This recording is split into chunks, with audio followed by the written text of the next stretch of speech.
Hola, buen día. Mi nombre es Ricardo Alonso Hernández Lara. Soy estudiante de la carrera de Ingeniería en Energías Renovables de la Universidad Autónoma de Tamaulipas. Esta es la actividad de recuperación de la materia de química, a cargo del doctor Isidro Palos Pizarro. Empezaré con lo relativo a la unidad 1, la materia y sus cambios. Básicamente aquí en esta unidad se abordan los conceptos básicos respecto a los orígenes de la materia, su evolución, cómo está constituida actualmente y sus propiedades, así como sus estados. Empezaré con el concepto de materia y sus respectivos estados. Materia se puede definir como todo aquello que tiene masa y ocupa espacio. Cuenta con tres estados: el sólido, el líquido y el gas. En el sólido las partículas están muy juntas, por lo que son incapaces de moverse mucho. En el estado líquido las partículas de una sustancia tienen más energía cinética que en estado sólido. En este caso, cambian de forma las partículas para ajustarse a su contenedor y la fuerza se propaga uniformemente en todo el líquido. En las partículas de en estado gaseoso, estas tienen una gran cantidad de espacio entre ellos y tienen alta energía cinética. Cuando un gas se pone bajo presión al reducir el volumen, se reduce el espacio entre las partículas. Ahora hablaré de los cambios de estado. Existen cuatro, perdón. La fusión, la evaporación, la condensación y la sublimación. La fusión es el paso de un sólido al estado líquido por medio del calor. La vaporización y ebullición son procesos físicos en los que un líquido pasa a estado gaseoso. Básicamente se realizan cuando la temperatura de la totalidad del líquido iguala al punto de ebullición. En la condensación, este estado provoca que se cambie, que se pase de forma gaseosa a forma líquida. En la sublimación, existe un cambio del estado sólido al estado gaseoso sin pasar por el estado líquido. Y en la imagen se puede ver un pequeño ejemplo de lo que acabo de decir. Respecto a los métodos de separación de mezclas, se abordan cuatro: la filtración, la cristalización, la destilación y la extracción. En la filtración podemos observar que se usa para separar un sólido de un líquido en el cual no se disuelve, o sea que no es soluble en él, como la arena en suspensión con el agua. En la cristalización, este método se emplea para separar un soluto sólido disuelto en un disolvente líquido, como la sal en el agua. En la destilación se utiliza este método para separar líquidos solubles entre sí que tienen temperaturas de ebullición pues muy diferentes. En la extracción, básicamente es la forma más simple, consiste en tratar la mezcla de compuestos con un disolvente de manera que uno de los componentes o compuestos se disuelva y los demás no. Ahora pasaré a lo que viene siendo la unidad 2, que lleva por nombre clasificación de la tabla periódica de los elementos. En esta unidad básicamente se identificó un poco mejor y se ubicó la clasificación, organización y distribución de los elementos químicos. Para iniciar está la estructura del átomo y partículas subatómicas, electrones, protones y neutrones. El átomo es una partícula increíblemente pequeña, es la mínima porción de la materia capaz de tener existencia independiente y ser divisible. Tiene una capacidad de combinación. Pero como se puede observar en la imagen, existen los electrones, protones y neutrones. Los protones son partículas de carga eléctrica positiva. Los electrones o megatrones son partículas de carga eléctrica negativa. Se encuentran alrededor del núcleo atómico. Los neutrones son partículas que no tienen carga eléctrica. En otro tema podemos encontrar la existencia de la teoría cuántica. y la configuración electrónica. La configuración electrónica del átomo de un elemento corresponde a la ubicación de los electrones en los orbitales de los diferentes niveles de energía. Usualmente se usa el modelo de Schrödinger porque es exacto, es bastante exacto. La manera de mostrar cómo se distribuyen los electrones en un átomo es a través de la configuración electrónica. Se van llenando los niveles de energía como se puede ver en la imagen. Primero 1s, luego 2s, 2p, 3s, 3p, 4s y así sucesivamente. Se le conoce como la regla de la diagonal a este pequeño ejercicio que acabo de hacer. Respecto a la ley periódica, esta es la base de la tabla periódica de los elementos. Señala que las propiedades químicas y físicas de los elementos tienden a repetirse de manera sistemática a medida que se incrementa el número atómico. Entonces la tabla es una especie de esquema que se encarga de ordenar los elementos químicos de acuerdo al orden creciente de los números atómicos. Ahora les voy a hablar de los puntos de fusión y de ebullición. Ok, el punto de fusión es la temperatura a la cual un cuerpo sólido pasa al estado líquido, como se puede ver en la imagen. El punto de ebullición es aquella temperatura en la cual la presión de vapor del líquido iguala a la presión de vapor del medio en el que se encuentra, como también se puede ver en la imagen. Coloquialmente o básicamente se dice que es la temperatura a la cual la materia cambia del estado líquido al gaseoso. Ahora pasaré a lo que viene siendo la unidad 3, que tiene por nombre enlace químico. Básicamente aquí se establece la clasificación y los tipos de enlaces con los que los átomos pueden unirse y formar compuestos. Respecto al enlace químico, se establece que es la unión de dos o más átomos con un solo fin: alcanzar la estabilidad, tratar de parecerse al gas noble más cercano. Para la mayoría de los elementos se trata de completar 8 electrones en su último nivel. Ahora pasará al siguiente tema: interacciones fuertes, enlace iónico, covalente, polar y no polar, y coordinado, y enlace metálico.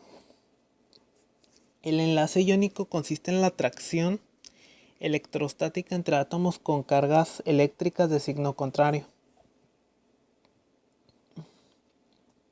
El enlace covalente se forma cuando dos átomos comparten uno o más pares de electrones.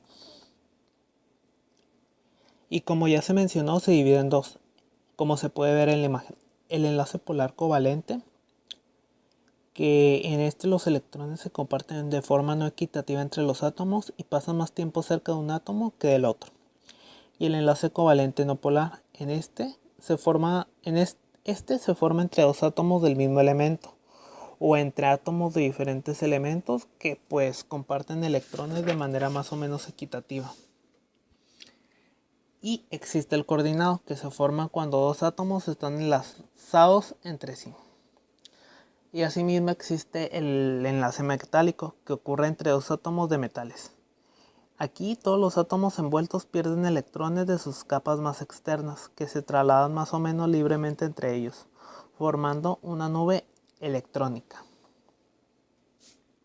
Ahora pasaré a la unidad 4. En esta se tratan los cambios químicos de la materia, así como la información que se obtiene acerca de las sustancias que se involucran en las reacciones químicas y la estequiometría. En esta unidad, como es muy larga, en mi opinión, o como es muy extensa, intenté ser lo más breve posible. Empezaré con las principales unidades de medición. Como se puede observar, existe la longitud, la masa, el tiempo, la corriente eléctrica, la temperatura termodinámica, la intensidad luminosa y la cantidad de sustancia, las cuales yo considero que son las más importantes dentro de la materia de química, en esta materia.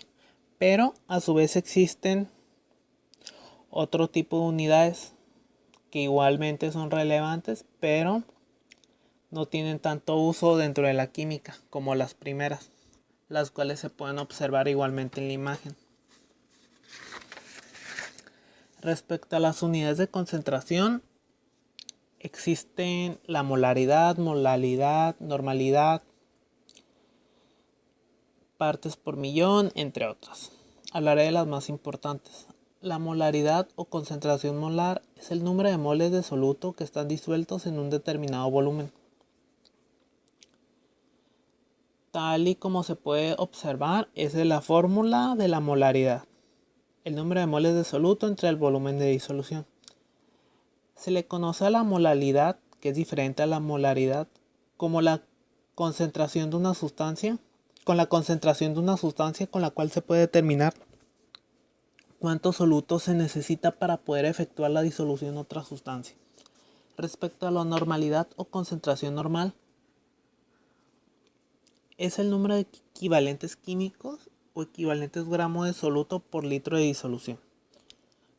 Se puede observar también en la imagen la fórmula.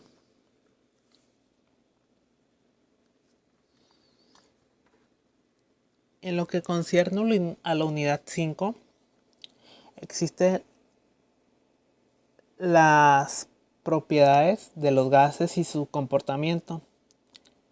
Y asimismo existe la relación entre el volumen, la temperatura y la presión que puede tener un gas.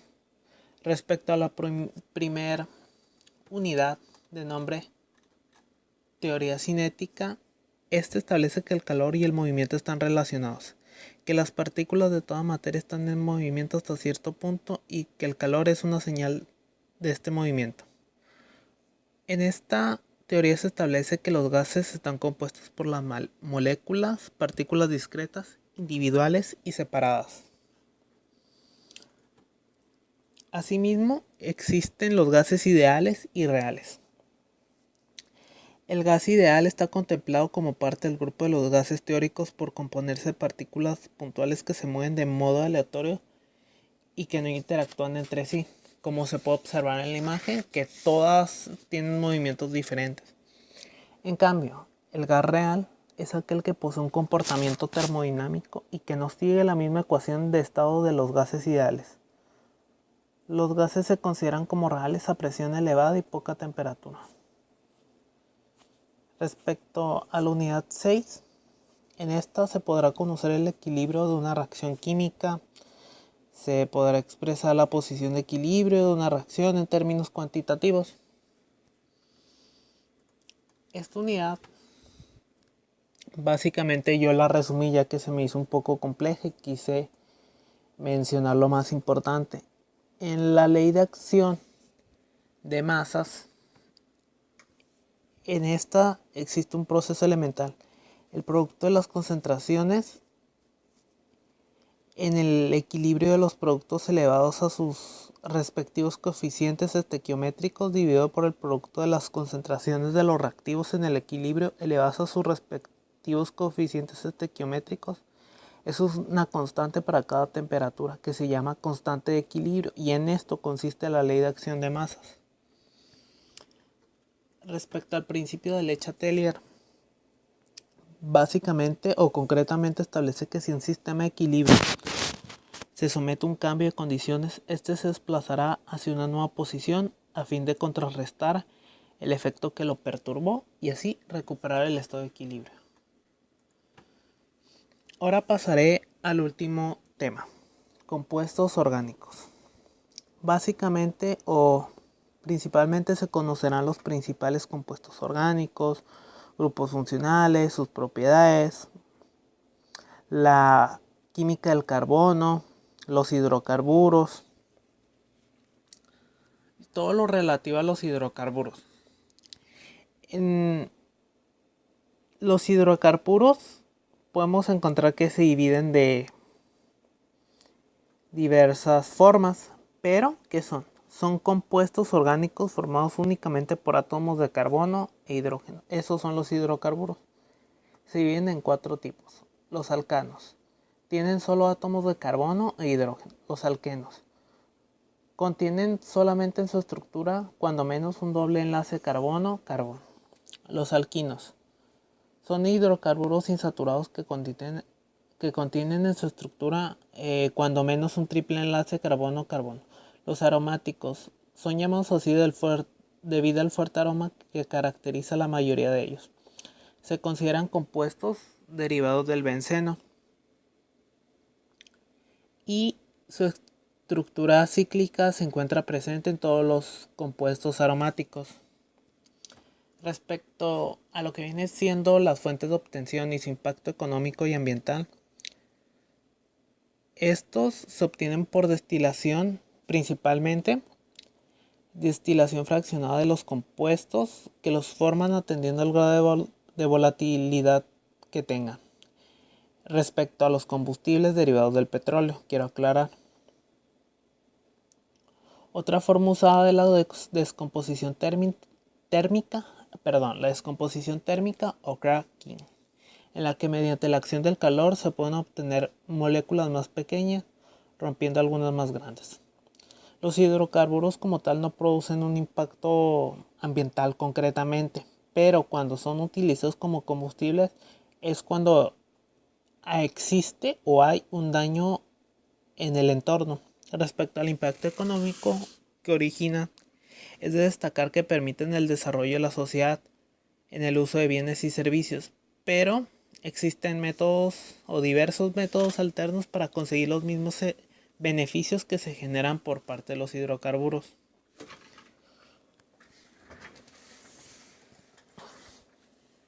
En lo que concierne a sus beneficios, a sus características, o bien también beneficios de los bioenergéticos, se puede establecer o se puede mencionar que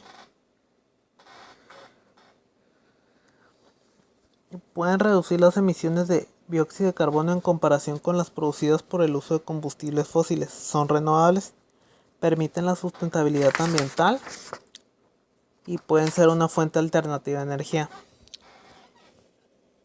Respecto a mi conclusión, considero que el uso o la aplicación de la química en lo que concierne a la vida cotidiana es constante y a la vez necesaria en el funcionamiento de la sociedad. Asimismo, el temario dentro del curso tiene una íntima relación con la carrera, en especial con lo establecido en el último tema relativo a los hidrocarburos. Me parece que el recordar la aplicación de diversos conceptos es bastante útil para nuestra vida cotidiana y para el ejercicio de la carrera. Respecto a la bibliografía electrónica consultada, yo utilicé todos los libros de